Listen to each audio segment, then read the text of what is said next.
દ્વારકાધીશ જય મોરલીધર મિત્રો, અત્યારે અમે શેળાવદરથી સાંકડાસર તરફ જઈ રહ્યા છીએ ઉમેશભાઈને આપણે લાડવા લઈને. તો અત્યારે તમે ગામડાની મોજ, ગામડાનો નજારો જોઈ શકો છો.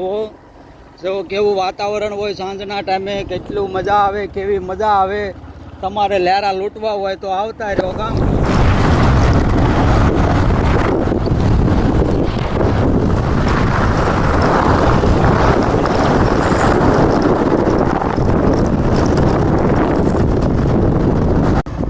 જય દ્વારકાધીશ મિત્રો, અત્યારે અમે હાલ પાવટી ગામની અંદર આવી ગયેલા છીએ.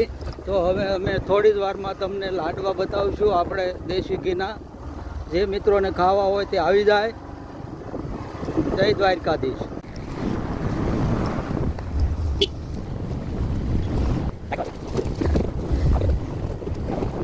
આપણે અત્યારે પાવટી ગામમાં સરપંચના ઘર તરફ આવી રહ્યા છીએ. તમે જોઈ શકો છો પાવઠીનો નજારો અને બમ્પ પણ. જો મિત્રો કેવી સાંકડી શેરીઓ છે. આ છે સુંદર અને રળિયામણું પાવઠી ગામ મિત્રો. તો આ ગામનો પણ એકવાર અવશ્ય મુલાકાત લો. બહુ સુંદર ને સારું છે.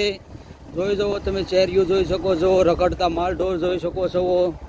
જો બ્લોક નાખેલા છે. સરકારની સુવિધા પણ સારી છે આ ગામની અંદર. આ ગામની અંદર રોડ રસ્તા પણ સારા છે. બસ એક મિસ્ટેક એ છે કે ટાઈમ પાણી નથી આવતું.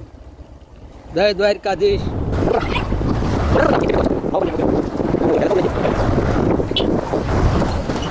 પાવટી ગામને બીજી ગલી, આરસીસીનું નિશાન પણ નથી. ભીડભાડ રસ્તામાં વધારી રહ્યા છે. ઉમેશભાઈના લાડવા અમને અત્યારે માથે જ પડેલા છે ભાઈ, પણ શું કરવું.